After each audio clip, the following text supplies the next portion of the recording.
We are here with Sheeya Vineesh. Sheeya, thank you so much for speaking to the room. And Sheeya is a woman who I was very impressed with. She's somebody who has worked in Qatar. She's a teacher who teaches maths to the students, and she's really balanced, her personal life and her professional life really well.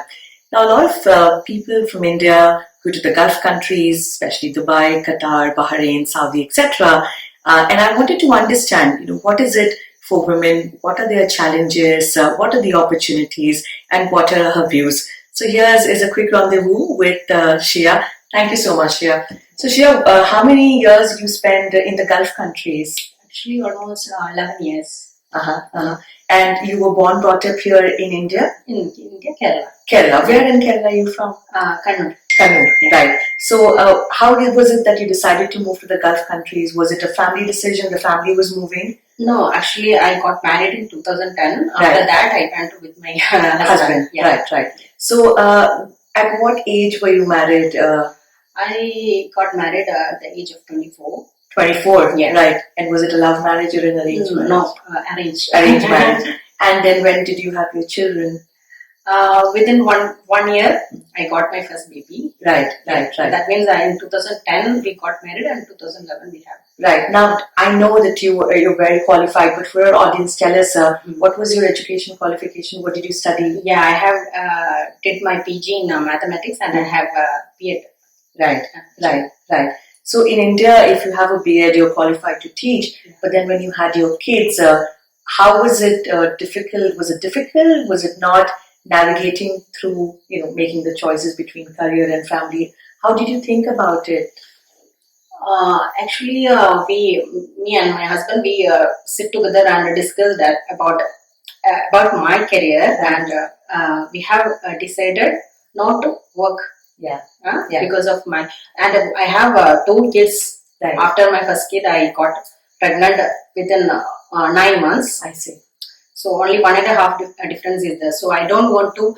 Actually, we don't want to send the kids to the daycare and all. Right. So I just simply sit at home and. Right. So how long a break did you take from your career? Almost 7 years. 7 years. Actually, after 5 years onwards, I was searching for a job. Right. Since I have done my PG and B.Ed degree, of course I have to search the teacher. Right. So I have searched in Indian school first. Right. Because the first school I chose my children's. Right. There. Right. So it will be easier for me. Right. So I have attended one interview, but I don't have. Before marriage, I was working in a college. I see. For the graduation students, I was taking classes. Right. So I don't have any CBSE experience at all. Right. So that school, they need CBSE experience. So, right. So they have asked me to get that experience first and come back. Right. So when your family decided to go to the Gulf countries, and you thought you would teach in schools, did you have a lot of hesitation because you had taken a career break, and then so when you decided to come back to work, what was that like? Yes, of course, because that is entirely I have forgotten in the sense I have into another level of life, right? With the kids, family. That is the only world for me. Right. So after that, obviously I have hesitation and all. Right. But I tried. You tried. Yeah. And then when you started teaching, where were you teaching? In Qatar? Yeah. Which school were you teaching at? Actually, I was working. I had worked in an international British school, Qatar. Right. Actually, I got the job like I drive. So I used to go send my CV or drop my CV to the nearby schools. I search Google. Yeah. Wherever I get the information, I just you would apply. Yes. So I just this is only 4 kilometers from my home. Right. Where we were studying. Right. So I just dropped the CV, and luckily that I got a chance to get interviewed by the principal. Right. So maybe he was impressed with my knowledge or experience or. Right. And that's how you decided to take it up. Doesn't matter the experience. took a chance. Right, right. So you were taught graduate students before, so I'm sure it was relatively okay when you started teaching at school. But then how did your daily schedule look like? So you were in Qatar, did you have domestic help?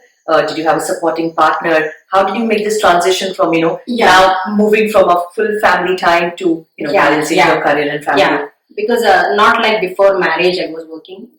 That this one is entirely different because I am managing my family, my kids, my husband, the overall house. Yeah. So that was difficult for me. But when they called up me for the interview, within 1 week I got the call, and the principal asked me to get into the job the very next day. I see. So I have much time to think. No. The very next day I have to just going for the work. So it was very difficult for me to balance the time that I have to mentally prepare. Everything got unbalanced. Right. I don't have, when after coming back from school, I was so tired. I don't have to get into the kitchen and cook, or I don't want to look after my kids. Yeah. I was so tired. But that 1 or 2 months we have to hire one household for the cleaning and all. Cooking, he will be helping. Excellent, excellent. So, but what time would you wake up in the day? Like you would have had to send, your kids to school. So, what would be the daily schedule like? Like, what time would you get up? When you were teaching? Yeah. In Qatar, usually the job everywhere or starting at 7 o'clock in the morning. Right. Mostly. Right. The offices and the schools. So I have to reach the school before 6:45 because the teachers has to reach before 15 minutes. Students reach us. Right. So my husband leaves our home by 5:30. Wow. He has to reach 7 o'clock in the morning to his office. Right. There is almost 1 hour and 15 minutes traveling time is there. So he has to leave 5:30. Right. So before going to the job also, I was waking up around 4:30 like that. Right. That was okay for me because after they were gone, I can sleep. Right. Yes, I can imagine. So you would get up, prepare breakfast. I'm sure get kids ready for school, send them to school, and then By getting into the job, I will prepare everything that night itself. For the breakfast and for the lunch, I have to prepare the lunch also because around 3 o'clock my kids and I will come back from the school. Right. So I don't have the time to prepare the lunch and also I prepare in the morning and. Right. But did you decide to go from family life to taking up a job purely for economic reasons, or did you also feel that you just wanted to be a working woman? Yeah, be a working woman because my family and maybe the society, the government has paid something more to my education. I have to return it for the society. Right. So you felt it was needed for you in a way that you started working as a form of giving back. Frankly speaking, in Gulf countries, teachers are not much paid. Right. Yeah. Right. So it wasn't economic reason that you took up the job. But first of all, I have to get into any school to get that experience first. Right. After that, I can go for economic. Right. So you were born, brought up here in Kerala, and then you spent many years in the Gulf countries. Yeah. How do you see the difference in the way they treat women? What was your experience? Did women have the same challenges as they do in India? Not so much. What was your experience like, about the way women are treated here and in the Gulf countries? Yeah, there are lots of differences there. In Gulf countries, we have not male or female. They have the freedom for all. They have the freedom for the same. And is it the same? You've lived in different countries in the Gulf. And is it same in all countries? More priority to the ladies. I see. Yeah. But is it whenever we go for something for the purpose of getting some certificate or something for in the government offices, you cannot imagine that respect we were getting that from the local Qatari Arabic people or the officers. Right. And what safety are concerned? Like, yes, you were a working woman, could you travel at night by yourself? Yes, I have more than teaching to the school. I was taking tuition for students. So I am driving my car to their home and taking classes and come back. Right, right. The weekend. Right, but time wouldn't be an issue as such. No. Right, but are all Gulf countries the same? Even when I was traveling with my kids, they were 6 years, 7 or 8 years. Right. 6 and 7.5. Right, and you would drive at midnight, 12:30. I have tried. Oh, excellent. But are all the Gulf countries the same, or do you think there's a difference? Almost. I think Saudi they have some restrictions. In the dressing code, some dressing I have heard. Right. I don't know exact. But in Qatar, it's I love to be live there. Right. And did you miss the Indian culture, or is there a strong Indian community, especially from Kerala or even other parts of Kerala? Actually, we were missing everything what we were getting here in our place. Right. But we have many. I'm from Kerala, so we have many Kerala's are working there. We have good friends, right? So we weekends we goes to their home and get together. Everything. So did you also have women's collective or women's network? Yes, there? we have. Wherever we go, we will meet. Right.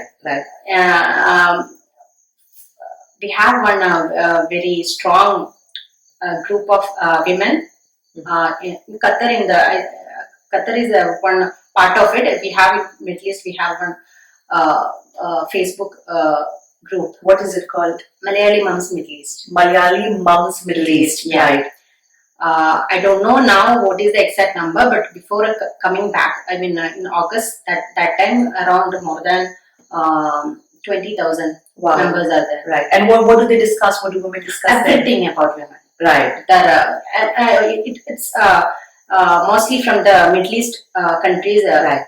So that kind of lifestyle, right. Whatever it is. Right. Career, health. Right. Weight loss. Right. Whatever it is. Right. But did you also have physical meetings together where women came together? Yes, we have. Right. We have Qatar chapter also. I have went for 2-3 meetings for them also. I see. And now then, when did you come back? We conduct some programs for the festival season like Onam, Christmas. Right. Everybody will come together. Yeah. Right. Sports. Right. So when did you come back to India then? We have in October last. Was it during the COVID time? COVID time. Yes. Yeah. Yes, I could imagine. Yeah. So to all the people who are watching, the Womb is a platform where we want to bring stories of women and we want to help women, learn from each other's experiences and share their, journeys. So to all the all the mothers who, have recently become mothers and they're kind of making their choice between transitioning now from moving, full-time family time to having a career and balancing the two things, what would your advice be? How do you think women can balance successfully their families and their can careers? Balance? Of course, women can balance, but that time management is very important. Yeah. You have to give a perfect time for each and every thing, for the family, for the kids, for the office. Everything. Right. But you think it is worth still moving, to your careers back? Would you advise women who have taken a career back that they should come back to their careers? Every woman has to work. Yeah. They have to follow the career. Right. And did you feel that even whether in India or abroad, did you feel that women had it more of a challenge to balance family? It's unfortunate that even today we talk to women and we ask them, can you balance, family and careers? Whereas that question is not often asked to the men. So do you think that, women have it harder? And yes, of course. Yeah.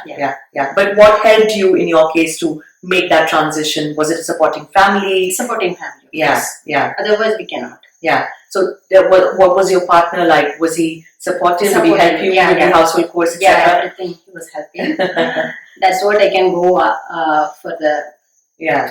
Yeah. And now your kids were... Even the kids were also were adjusting. Right. They were not getting time with me like before. Yeah. So they were also adjusting everything. Right. So there is a very interesting statistics around the world that while girl children are at par with their male counterparts at schools and colleges, the number of women who rise up higher keeps dropping as they grow older. if we look at the total number of women who have made CEOs or women who are at the top positions in their careers, we would see that there is a wide disparity. So we need to ask ourselves, why do we continue to be a society where women have to choose between having a family life or having a career? And we hope that conversations like these and inspiring women like her do make women think about their choices and definitely give them the confidence that women can try with a little bit of difficulty and support from their families, of course, and with good time management, women can try and balance their personal lives, their family lives with their careers and with their professional goals. Thank you so much for watching. Tell us what you think about these conversations. Tell us if you know of a woman who we could interview. If you want to be interviewed, share your story with The Womb. Check out our website, thewomb.in, thewomb.in. Thank you very much.